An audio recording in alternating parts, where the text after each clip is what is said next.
আমার যদি চাকর সাজতে হয় মুখ্যমন্ত্রী প্রধানমন্ত্রীর চাকর সাজবো কেন? বলে প্রধানমন্ত্রীর সাথে তো মিলিয়ে নেবো আমি যে আসবে, তাহলে আমার গ্রেডটা বাড়বে না? সবাই বলবে বাবা দেখেছো অমুকের টিএ, এর সঙ্গে আগে দেখা করতে হবে তারপর মিলবে। তা যদি সম্বন্ধ করতে হয়, এটা করেছিলেন ওই বাকে বিহারীকে যিনি প্রকট করেছিলেন স্বামী হরিদাস। ওনার জীবনের আমরা চেষ্টা করব 7 দিন কথার পর মহোৎসবের দিন আমরা পরের দিন তো চলে যাব, একটু ভক্ত চরিত কথা আমরা শোনার চেষ্টা করব। তাহলে যদি শরণাগতি নিতে হয়, যাত্রার শরণাগতি নিতে হবে। হ্যাঁ, যাত্রার সাথে সম্বন্ধ করে লাভ নেই। আজকে আমাকে রক্ষা করবে, আমাকে বাঁচাবে বলে কত কিছুই ভাবি, বলে সে তো নিজেই মৃত। কেন? হ্যাঁ, অমুক মাতব্বর, অমুক বড় বাবু, অমুক ছোট বাবু, তারা তো সবাই মরণাসন্ন, তাহলে তোমাকে কে রক্ষা করবে? ওদের মৃত্যু তো আছেই, জন্ম নিয়ে জন্ম হয়েছে মৃত্যু। তাহলে এমন কারো শরণাগতি নাও যে জন্ম না মৃত্যু হয় না। কে? অনাদির আদি গোবিন্দ। আজ থেকে 7 দিন আমি এই শরণাগতি, এই সামর্থ্যবানের কাহিনী শোনাবো। কে? সে ভগবান অনাদির আদি গোবিন্দ। আজকে কি করেছে মন দিয়ে শোনো। সুখদেব প্রভু প্রসন্ন হয়ে বলছে, তাহলে শোনো এই 7 দিনের কথা। তা 7 দিনে বলছে আগে ভাগবতের 10টি লক্ষণ তো শুনে নাও। ভাগবতের 10টি লক্ষণ আগে শোনো। সবকিছু ভাগবতেই তো আছে, তা 10টি লক্ষণ সেখানে বর্ণন করেছেন সুখদেব প্রভু পরীক্ষিতের কাছে। 10টি লক্ষণের ভিতর কি বললেন? স্বর্গ, বিসর্গ, স্থান, পোষণ, অতি, মনন্তর, ঈশান কথা, নিরোধ, মুক্তি আর আশ্রয়। পরীক্ষিত প্রশ্ন করেছে, প্রভু এই যে বললেন স্বর্গ, স্বর্গ শব্দের অর্থ তো বুঝতে পারলাম না, কৃপা করে এই স্বর্গ শব্দের অর্থটা একটু বুঝিয়ে দিন। আনন্দ পেয়েছেন। আর প্রশ্নকর্তা যদি ভালো প্রশ্ন করে তাহলে উত্তরকর্তার খুব আনন্দ হয়। পরীক্ষিত, স্বর্গ মানে সৃষ্টি। সৃষ্টি কিভাবে আমরা শুনতে চাই। বলে তাহলে শোনো, সে সময় এই পৃথিবীতে কিছুই ছিল না, চারিদিকে শুধু জল আর জল আর কিচ্ছু, সবকিছু জল ছিল। আর সেই জলের উপরে ভগবান একটা বট পত্রের উপরে শুয়ে আছেন। ছোট গোপাল একটা বট পাতার উপরে ছোট ভগবান যেন খেলা করছেন, কিন্তু আনন্দ পাচ্ছেন না। কেন? খেলা করতে গেলে তো সঙ্গী দরকার। দাপর লীলা ভগবান শ্রীকৃষ্ণ সক্ষরসে, হ্যাঁ, সখাদের সঙ্গে, গোপদের সঙ্গে তিনি খেলা করেছেন, বলে ওটাই তো আনন্দ। পঞ্চরসের ভিতরে সক্ষরসকে প্রাধান্য দিয়েছেন ভগবান। তাহলে আমি সে আনন্দ করতে চাই। এ দৃশ্য দেখেছিলেন মৃত্যুঞ্জয়ী মার্কণ্ড ঋষি, অর্থাৎ তার মৃত্যু কাল এসে গিয়েছিল, ভোলেনাথের আশ্রয় নিয়েছিল, তাই মহাকাল দ্বারা তিনি রক্ষিত হয়েছিলেন, তার জন্ম মৃত্যু হয়নি। তাই এই সৃষ্টিটা তিনি দেখেছিলেন। প্রশ্ন উঠতে পারত, মার্কণ্ড ঋষি দেখলো কি করে? কিছুই ছিল না, দেখেছিলেন। ভগবান মনে মনে বিচার করছেন, বহু হতে না হতে পারলে তো আমি আনন্দ করতে পারবো না। ভগবান নিজেই তার নাভিকম্বল থেকে একটা পদ্মকে সৃষ্টি করলেন। পদ্মকে সৃষ্টি করলেন, সেই পদ্ম বিশাল নাভিকম্বল থেকে প্রস্ফুটিত হলো। সে পদ্মের নালের ভিতরে কি হয়েছে? নাল থেকে 4 মাথাযুক্ত একজনকে সৃষ্টি করলেন। নাম হলো চতুরানন।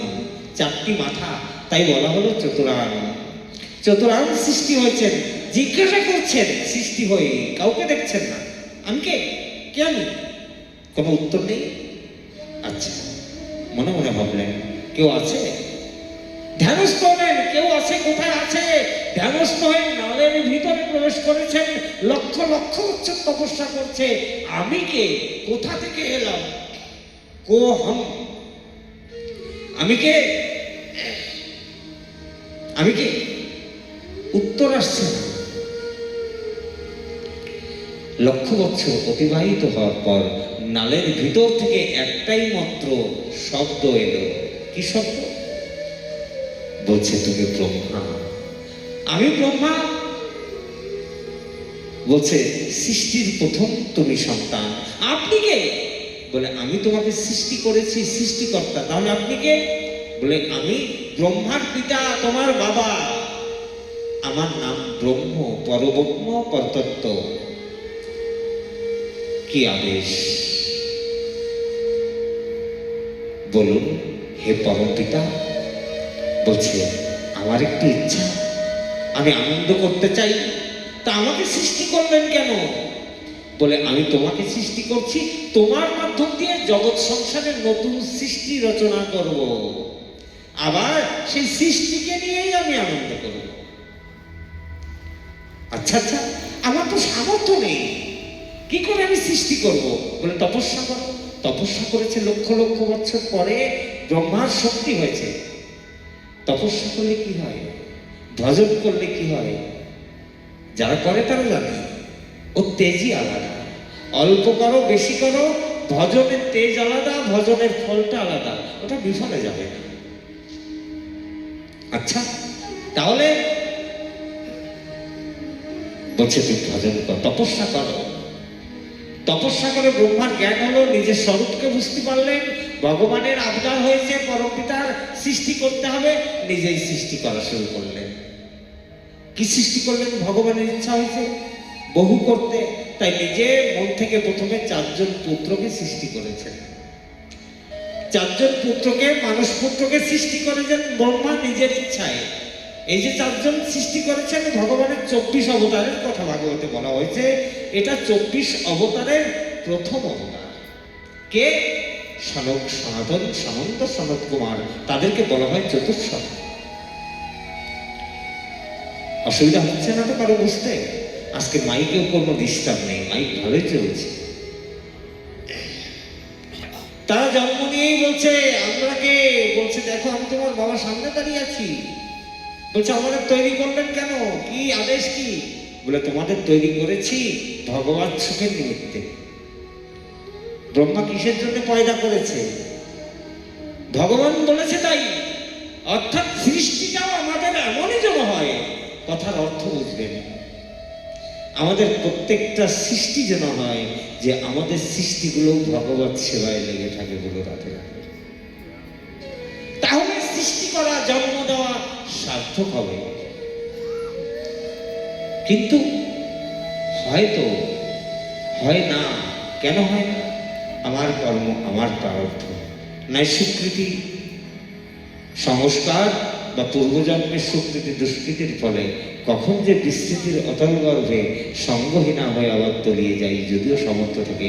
আবার যদি সামর্থ্যহীন হয়েও সৎসঙ্গ পেয়ে যাই, সামর্থ্য সঞ্চার হতে পারে। বলো রাতে রাতে। আজকে কি হয়েছে? বলে তাহলে সৃষ্টি করবো কি করে? আমাদের তো জ্ঞান নেই।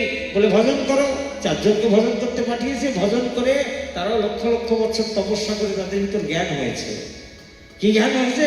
একটাই জ্ঞান হয়েছে। তারা বুঝে গিয়েছে যদি সৃষ্টি করি তাহলে তো মায়ার দ্বারা সৃষ্টি করতে হবে। অর্থাৎ সৃষ্টি মানে সংসার। সৃষ্টি তো করে কি জন্যে? সংসারের লোক সৃষ্টি করে।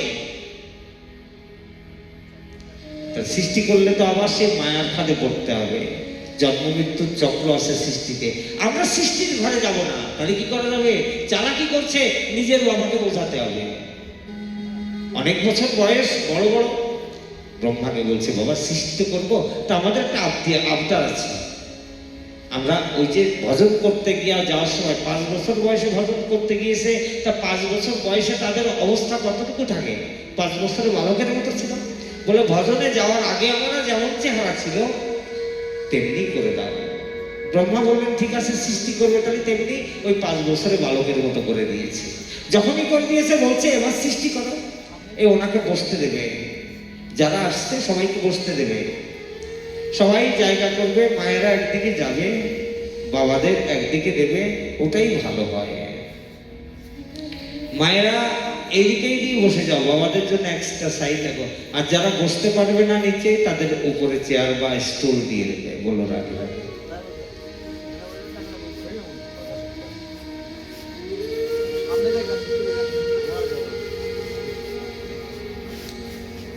সেরা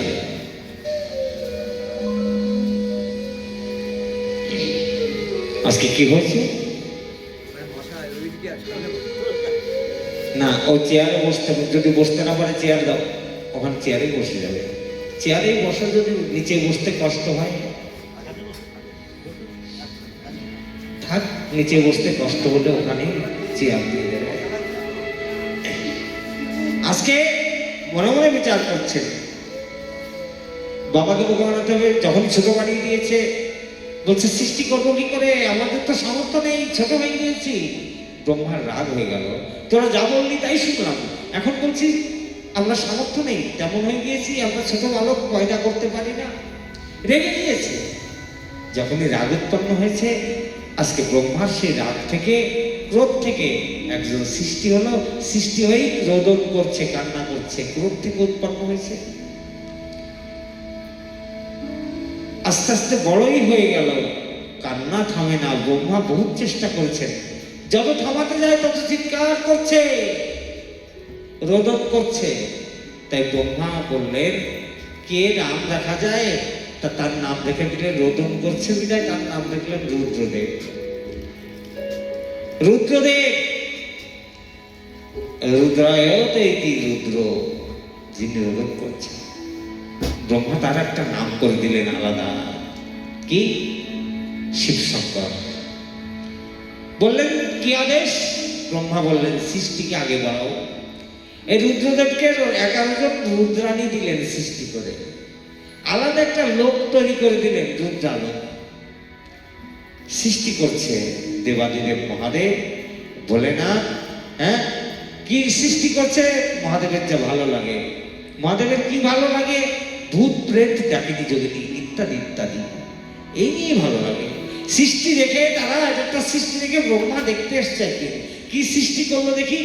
ব্রহ্মা এসে দেখছে সর্বনাশ, কারো মাথা নেই, কারো কান নাই, কারো চোখ নাই, হাউ হু জিভ বের করছে, কারো কপাল দিয়ে রক্ত ঝরছে, অপরূপ মায়ের বিশ্রী অবস্থা, চেহারা বিদ্যুতের চেহারা। ভোলেনাথকে বলে দিলেন, বন্ধ করো, তোমার দরকার নেই সৃষ্টি করার, তুমি বন্ধ করো, তোমার তৈরি করতে হবে না। এই দিয়ে কেন? বলে যা দিয়ে জগতের কল্যাণ হবে না তা তৈরি করলে আপনি, ওটা নিয়ে তুমি থাকো তোমার লোকে, যাও বন্ধ করো।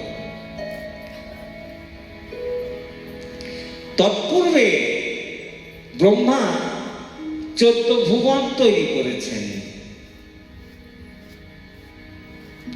14 ভুবন কি কি তৈরি করেছেন? 14 লোক, উপরে 7 লোক।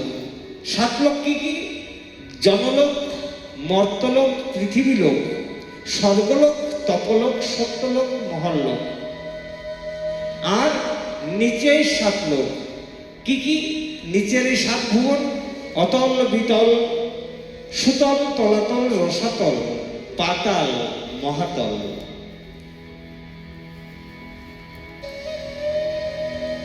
আচ্ছা, সৃষ্টি করে দিয়েছেন।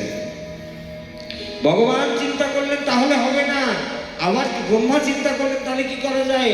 তিনি নিজের মন থেকে, ওই যে পরব্রহ্ম বলেছে, নিজের মন থেকে আবার একে একে 10 জন পুত্রকে সৃষ্টি করলেন। এই 10 জন পুত্রকে সৃষ্টি করলেন। 10 জন পুত্র, তারাকে ওই ব্রহ্মার প্রথম সৃষ্টি মানস পুত্র বলা হয়। মরীচি, অত্রি, পুলহ, পুলস্থ, নারদ, দক্ষ, অথর্বণ, বশিষ্ঠ, পুলস্থ, বিপ্লায়ন ইত্যাদি ইত্যাদি 10 জনকে সৃষ্টি করলেন। প্রথম অবস্থায় নারদ। নারদকে বললেন তাহলে কি করা যাবে, এবার তোমরা সৃষ্টিকে আগে বাড়াও। তা সৃষ্টিকে আগে বাড়াতে গেলে কি করতে হবে? বলে মন থেকে কতবার আমি সৃষ্টি করব। তাহলে সৃষ্টিকে আগে বাড়াতে গেলে এই 9 জন পুত্র নারদকে বললেন তুমি বিয়ে করো। তা নারদ তো পূর্বজন্মে জেনে গিয়েছে মায়ার ফাঁদে পড়লে কি হয়। আর সাধু সঙ্গে পড়লে কি হয়, রামদাস জন্মে জেনে গিয়েছে, তাই তো ব্যাকুলতা ছিল, ওই জন্মে পাইনি। বলেছে ওই জন্মে পাইনি, আমি মায়ের সাথে পড়বো না, এই জন্মে একাই থাকবো, কোনো মার চক্রের সংসারে পড়বো না। আর 9 জনকে বিয়ে দিলেন। কার সঙ্গে? নারদকে ছেড়ে। ওই ঋষি শ্রেষ্ঠ ব্রহ্মার পুত্র কর্দম ঋষি 9 কন্যা অনুষ্কা, অরুন্ধতী, কলাবতী ইত্যাদি ইত্যাদি 9 জনের সঙ্গে বিয়ে দিলেন। তা সৃষ্টি করতে গেলে তো তাদের থাকার ব্যবস্থা করতে হবে। আমি সৃষ্টি করবো, রাখবো কোথায়? পয়দা করছি, খেতে দিতে পারি না, লাভ নেই। তাহলে তাদের সুব্যবস্থা করতে হবে। তাই কি করেছে? আজকে ব্রহ্মা মনে মনে বিচার করছেন, তাহলে কি করে সৃষ্টি হবে? বলে সৃষ্টি তখনই বেশি বৃদ্ধি পাবে যখন মিথুন ধর্ম হবে, অর্থাৎ নারী পুরুষের মিলনের দ্বারাই একমাত্র সৃষ্টিকে আগে বাড়ানো সম্ভব। তখন ব্রহ্মা ধ্যানস্থ হলেন, তার দেহের দক্ষিণ ভাগ থেকে একজন পুরুষের সৃষ্টি হল। তিনি স্বয়ং বলেন, ব্রহ্মার দক্ষিণ ভাগ অংশ থেকে তার নাম হলো মনু, আর বাম অঙ্গ থেকে একজন নারীকে সৃষ্টি করলেন, তার নাম হলো শতরূপা। আর তাদের মাধ্যমে বললেন, তোমরা বন্ধনে আবদ্ধ হও, তোমাদের মিলনের মাধ্যমে এই জগৎ সংসারের সৃষ্টি আগে বাড়তে থাকবে। আর পদ্ধতিটা বলে মিথুন পদ্ধতি দ্বারা, মিলন পদ্ধতি দ্বারা এই সৃষ্টিকে আগে বাড়াবে। তাই করলেন। কিন্তু মনুষ্য তো সৃষ্টি করছে, হয়ে গেল, রাখবে কোথায়? ব্রহ্মার শরণাগত হয়েছেন। ব্রহ্মা বলছে, চিন্তা করো না। তাহলে কি করা যাবে? বলে মনুষ্যদের জন্য আলাদা একটা লোক চাই। কি লোক? আমরা কোথায় আছি? এই পৃথিবী লোক। পৃথিবী লোক নাই তো, জল আর জল। তাহলে কোথায় আছে? বলে সমুদ্রের তলদেশে কেউ লুকিয়ে রেখেছে। দত্তদেব অত্যাচার ছিল, কে লুকিয়ে রেখেছে? বলে 3টে জন্ম ভগবত বিদ্বেষী হয়েছিল। ভগবানের স্বর্গের বৈকুণ্ঠের দাঁড়ি 2 ভাই ছিল। তারা কে কে? জয় আর বিজয়। এই চতুষ্ষণ বৈষ্ণবের অপরাধে 3টে জন্ম অসুর হতে হলো। করবে কেউ বৈষ্ণব নিন্দা? করবে না। বৈষ্ণব চর্চা করতে যাবে না, না পারো ছেড়ে দাও। কিন্তু অপরাধে বা চর্চা নিন্দায় জড়ালে কিন্তু তোমাকে ঘুরতে হবে। ভজনটা অত্যন্ত সাবধানীয় ব্যাপার। আজকে কি হয়েছে? রসাতলে লুকিয়ে রেখেছে, অসুরকুলে এসেছে। নাম হয়েছে 2 ভাইয়ের, কি? হিরণ্যকশিপু আর হিরণ্যক্ষ। হিরণ্যক্ষ দৈত্য, বড় বলবান, সবকিছু দখল করে নিচ্ছে। যেখানে যাকে পাচ্ছে সেখানেই তাকে দখল করে নিচ্ছে, মারছে, হারিয়ে দিচ্ছে। কেউ তার সঙ্গে পারে না। যখন পেরে উঠছে না, তখন কি করবে?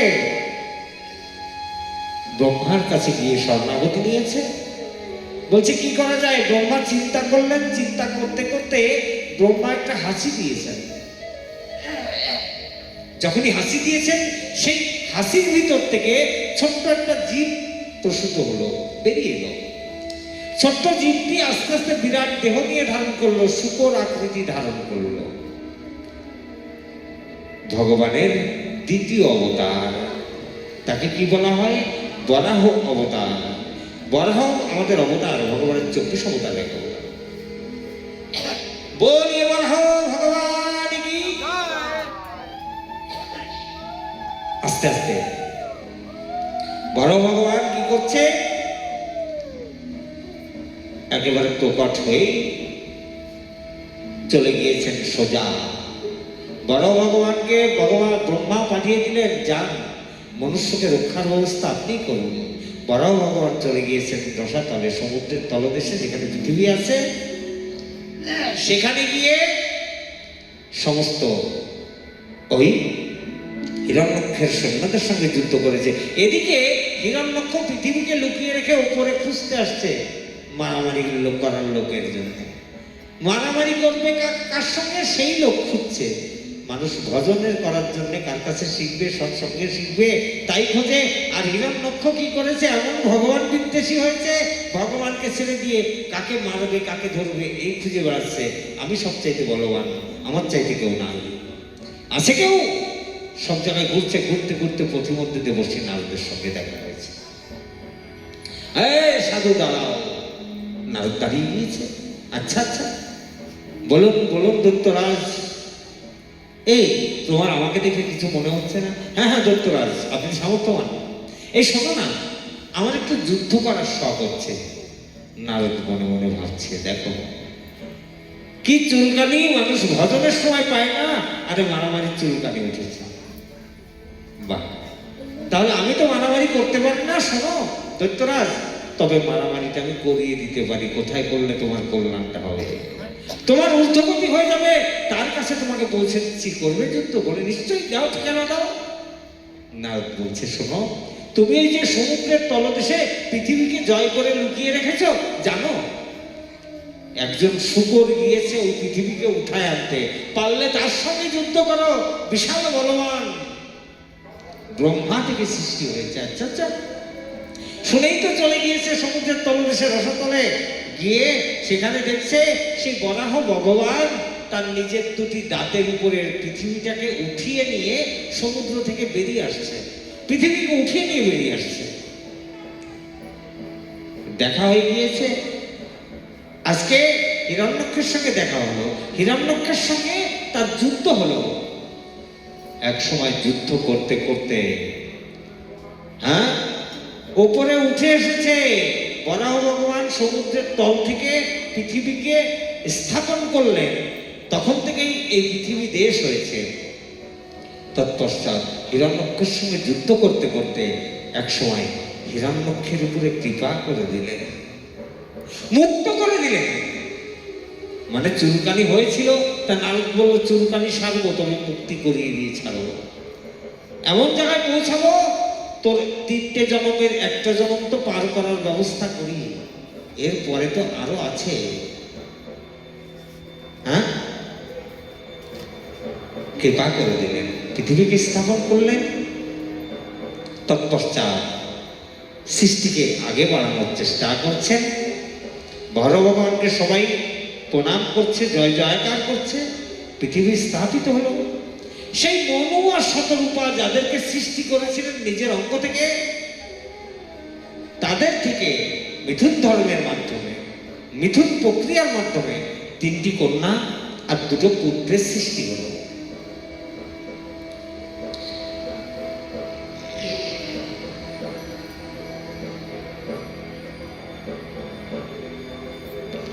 তিনটি কন্যা কে কে? আকুতি, দেবহূতি আর প্রসূতি। আকুতি বড়, মেজ দেবহূতি আর প্রসূতি ছোট। কি করেছেন? আজকে চিন্তা করছেন মনে মনে। আর 2 পুত্র কে কে? প্রিয়ব্রত, উত্তানপাদ। একসময় মনে মনে বিচার করছেন, এদেরকে তো সদ্গতি করতে হবে। এই তখন তিনি মেজ কন্যা দেবহূতি, এই দেবহূতির বিয়ে তো দেবেন, আবার নাহলে সৃষ্টি বাড়বে কি করে? দেবহূতিকে ডেকেছেন। তৎপশ্চাৎ নিজের পুত্র কর্দমকেও ডেকেছেন, ঋষি কর্দম, যে এত তপস্বী, তপস্যার ফলে তার নিজের তেজকে, বৃদ্ধ হাজার হাজার বছর তপস্যার পরেও যিনি তার নিজের তেজকে জাগৃতি করতে পারেন, বলছেন ঋষিবর আপনি সংসার করুন। কেন সংসার করতে বলছে? আরে এটা হতেই পারে। কেন? বলে মনে কামনা বাসনা নিয়ে যতই সাধন ভজন করি, ঋষি বৈষ্ণব যাই সাজি, উপদেশ করেছেন এখানে শাস্ত্র, কামনা বাসনা নিবৃত করো। হাজার হাজার বছর ধরে ভজন করছো, কামনা নিবৃত্তি হয়নি, নিবৃত্তি করেই নাও। তাহলে বলে আবার তো তাহলে আমাকে জন্মে যেতে হবে, আবার তো সেই সংসারে যেতে হবে। বলে দোষ নেই, বলে না না, আমি এত বছর তপস্যা করে বুঝে গিয়েছি, আমি একাই থাকবো, একাই ভগবত প্রাপ্তি সম্ভব। আর ভগবত প্রাপ্তির জন্য ঐকান্তিকতা দরকার, আমি যাব না। আজকে কি হয়েছে? ব্রহ্মা দায় ঠেকিয়ে দিলেন। কি রায় ঠেকিয়ে দিয়েছেন? বলছে, আচ্ছা তুমি যে বিবাহ করবে না, এমনও তো হতে পারে তোমার দ্বারায় জগৎ সংসারে হিত হতে পারে, তোমার মাধ্যম দিয়ে ভগবান আমার জগৎ সংসারের নতুন রূপে প্রকট হয়ে জগৎ সংসারে কোন শিক্ষা প্রদান করার জন্য আসতে পারেন। আমি তোমার পুত্র হয়ে আসবো। যাও, ভগবান তোমার পুত্র হয়েই আসবেন, তুমি সংসার করবে না। তো ভগবানকে পেতে পেলে সংসার তো সবাই করতে চায়, কৃষ্ণের সংসার। ভগবানকে নিয়ে যে সংসার হয় তা কৃষ্ণের সংসার, গোবিন্দের সংসার। বলো রাধে রাধে। আজকে দেবতীকে বলছেন, মনু মহারাজ বিবাহ দিলেন কর্দম ঋষি এবং দেবতীর বিয়ে করে নিয়ে গিয়েছেন। যেহেতু দ্বিতীয় দিনের কথা চলছে, এখন তৃতীয় দিনে কতটুকু কি হবে। এই দেবতী বিবাহ হয়েছে, কর্দম ঋষি অনেকদিন হয়ে গিয়েছে, ভজনে লেগে যান। দেবতী মা আদর্শ মনীষী, তিনি থাকেন কিন্তু স্বামীর বাইরে কথা বলেন না। একদিন বলছেন, হে পতি দেবতা, আপনি তো সারাক্ষণ তপস্যায় থাকেন, আমার তো কিছু অবলম্বন চাই। তখন কর্দম ঋষির মনে মনে ওই চিন্তাটাই হলো, বাহ, ওই যে কথা বলেছিল যে ভগবান আমার ঘরে আসবে, ঠিক আছে।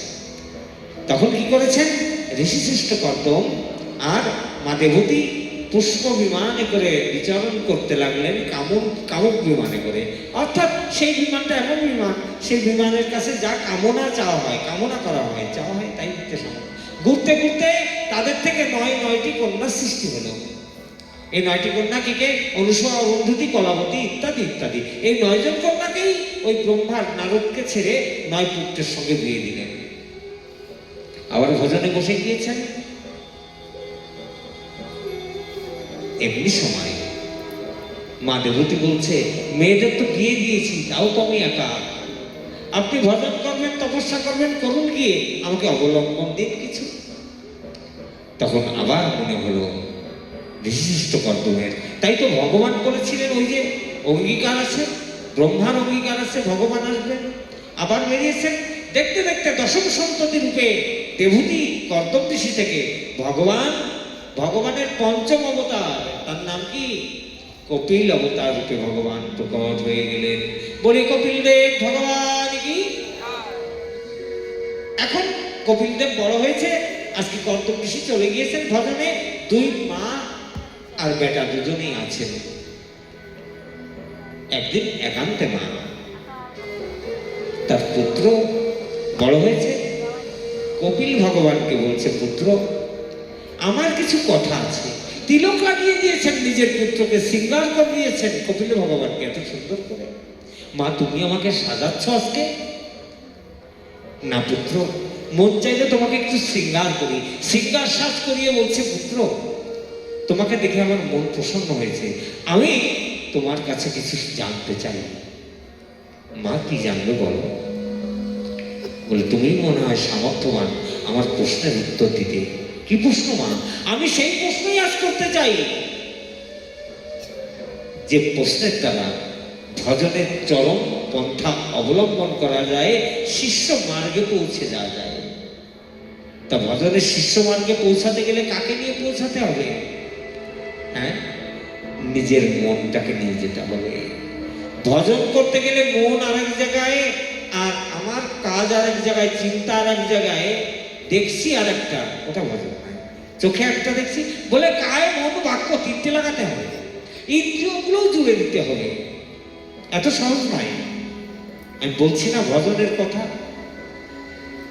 যতটুকু শুনেছি তাই বলছি, সবটা লাগাতে হবে, তবেই ভজন রাস্তা শুরু হবে। পুত্র আমার একটা প্রশ্ন আছে। কি প্রশ্ন মা? বলে, আমি এই যে মনু মহারাজ, যিনি মনুষ্য সৃষ্টির রচয়িতা, সেই সম্রাটের বেটি, কত ঠাটবাটনাই আমার জীবনে ছিল। তৎপশ্চাৎ ঋষিশ্রেষ্ঠ কর্দম ঋষির মতো ঋষিকে পেয়েছি স্বামী রূপে। অভাব বলতে কিছু নেই, 9টা জামাই, তারাও ব্রহ্মার সৃষ্টি। কত সৌভাগ্যবান। 9টি কন্যা পেয়েছি যাদেরকে নববিধা ভক্তি বলা হয়। তা পাওয়ার পরেও আমার মনে অসন্তোষ কেন? মনটা পরিপূর্ণ হচ্ছে না। কারণটা কি? সব পেয়ে গিয়েছি, ভগবত প্রদত্ত যে সুখ, সুখ সমৃদ্ধি সব পেয়ে গিয়েছি। এত সুখ পাওয়ার পরেও আমার মন কেন নিবদ্ধ হচ্ছে না? মনে কিসের অভাব? অভাবটা কিসের? বলছে মনে হয় কিছু যেন থেকে গেল। মনটাকে লাগাতেই তো পারছি না। আমাদের সম্বন্ধ তো পরতত্ত্ব পরব্রহ্মের সঙ্গে, তা সেই পরতত্ত্ব পরব্রহ্মে মনটা লাগাতে তো পারছি না। সেই ভগবত সাক্ষাৎকার করতে পারছি না। এর কারণটা কি? আমার তো সব সুখ ছিল। বলছে মা, আজকে আমি তোমাকে সেই পথের কথাই বলবো, সেই মার্গের কথাই বলবো, সেই নিঃশ্রেয় মার্গ, সাংখ্য দর্শন বা আধ্যাত্ম যোগের কথা বলবো। মা, এই যে তুমি বলছো মনকে লাগাতে পারো না, মনটাকে তো সহলে লাগানো যাবে না। এই মন যত বিষয়ের সঙ্গে সারা জীবন রতি করেছে, তাই মনটা বিষয়ের দিকে ডুবে আছে। এই মন যতক্ষণ সংসারের সঙ্গে, বিষয়ের সঙ্গে, সম্পদের সঙ্গে রতি করবে, মানে মিলবে, আসক্তি করবে, ও মনটা বিষয়ে আবদ্ধ হবে, ডুবে হাবুডুবু খেতে থাকবে। আবার এই একই মন যদি ভগবত সান্নিধ্যে তুমি জুড়ে দিতে পারো, তাহলে তোমার এই মনের মুক্তি হবে। মুক্তি কোথায়? এই মনেই মুক্তি, আর এখানেই বন্ধন। বন্ধন আর মুক্তির সংজ্ঞা কি বলেছেন গোকর্ণজি? তার নিজে গীতা রচনা করেছিলেন, গোকর্ণ গীতা। সেখানে বলছে জীব তো চায় মুক্তি, তা মুক্তি কিভাবে প্রাপ্ত সম্ভব? আর বন্ধনটা কিসের? এই বন্ধন একমাত্র ভগবানকে ভুলে থেকে মায়ার সঙ্গে সম্বন্ধ সংযুক্ত করাকেই বলা হয় বন্ধন। এই মন যত বিষয়ের দিকে আবদ্ধ হবে, রতি করবে, বন্ধনের কারণ হবে। আবার এই মন ভগবত সান্নিধ্যে যতক্ষণ জুড়ে দেওয়া যাবে, মুক্তির কারণ হবে। মন কিন্তু একটাই, মন একটাই। এই মন বিষয়ের সঙ্গে জড়ো তোমাকে মুক্তি বা নরকের দিকে নিয়ে যাবে। আবার এই মন পরতত্ত্ব পরব্রহ্মের সঙ্গে সম্পর্ক। গোকর্ণজি বলেছেন মানুষের বন্ধনের কারণই হচ্ছে অন্তা আর মমতা। প্রেম করো সবাইকে, মমত্ব দেখাতে যেও না, কারণ প্রেমটা শুদ্ধ। আর মমত্ব বোধের ভিতরে দেহ ভাব থাকে, ওখানে কামনা বাসনা বা আসক্তির কিঞ্চিত থাকতেও পারে। শাস্ত্র পরিষ্কার ব্যাখ্যা করে দিলেন মমতা নয়, প্রেম। মমতা হলে এখন আসক্তি, আবার পদস্থলে ধরা হয়েছে। আছে কেউ মমতা আছে, ওটা মমতা রাখা যাবে না, তাকে প্রেম করি, প্রেয়ার করি বলতে ঠিক আছে। তার ভিতর যদি আটকে যাই, ফেসে যাই, মমত্ববোধ দেখানো যাই, এই মনই কিন্তু বন্ধনে ফেসে গেল বলে রাখে। আমি কথা বলতে চেয়েছিলাম মনের কথাগুলা, যার ইচ্ছা হয়। এই তো সাধুরা আছেন আর কি, কথাগুলো অব্যক্ত কথাগুলো বলা হচ্ছে। তাহলে এই মনকে নিবৃত্ত করতে হবে কোথার থেকে? বিষয় থেকে। তাহলে কিভাবে সম্ভব? অনাদিকালে সে বিষয়ের রস পান করেছে বলে মা, এই যে সংসারে বিষয়ের রস, এই রসটা অল্প। কেমন? ক্ষণভঙ্গুর গ্লাসের মতো, কাচের গ্লাস পড়ে গেলে যেমন ভেঙে টুকরো টুকরো হয়ে যায়, এই জগৎ সংসারে বিষয়ের রস অতি অল্প। কেমন অল্প? মৌমাছি ফুলে ফুলে কি করে? মধু নিতে যায়, মধু নিচ্ছে, মন ভরছে না। এক ফুল থেকে উড়ে আর এক ফুলে গেল। কেন? বলে ওই ফুলে মধু কম। এই সংসারেও এইরকম প্রত্যেক জায়গায় দেখবে, যত মধু খোঁজ করো সংসারে, অর্থাৎ আনন্দ খোঁজ করো সংসারে, এখানে আনন্দ অতি অল্প। তাই মন একবার এখান থেকে আরেকটা ভালো জায়গা দেখলো, সেখানে আনন্দ খোঁজে চঞ্চল গতি সম্পন্ন হয়ে যায় এই সংসারের মায়ার ফাঁদে পড়ে। আবার এই একই মন তুমি ভ্রমরের মতো করে দেবে। ভ্রমর কেমন? মধুকর। একই মৌমাছি, এমনি ফুলে ফুলে ঘরে দেখবেন এমনি ফুলে মধু অল্প, কিন্তু পদ্ম ফুলে মধু কিন্তু পর্যাপ্ত মধু থাকে, মকরান্দ পরিপূর্ণ পদ্ম। মৌমাছি গিয়ে, ভ্রমর গিয়ে বসেছে পদ্ম ফুলে, সকালবেলায় পদ্ম ফুল খেলে যায়, সূর্য উদয়ের সঙ্গে ভ্রমর গিয়ে সেখানে বসে যায়, পদ্ম ফুলে এমন পরিমাণে মধু পান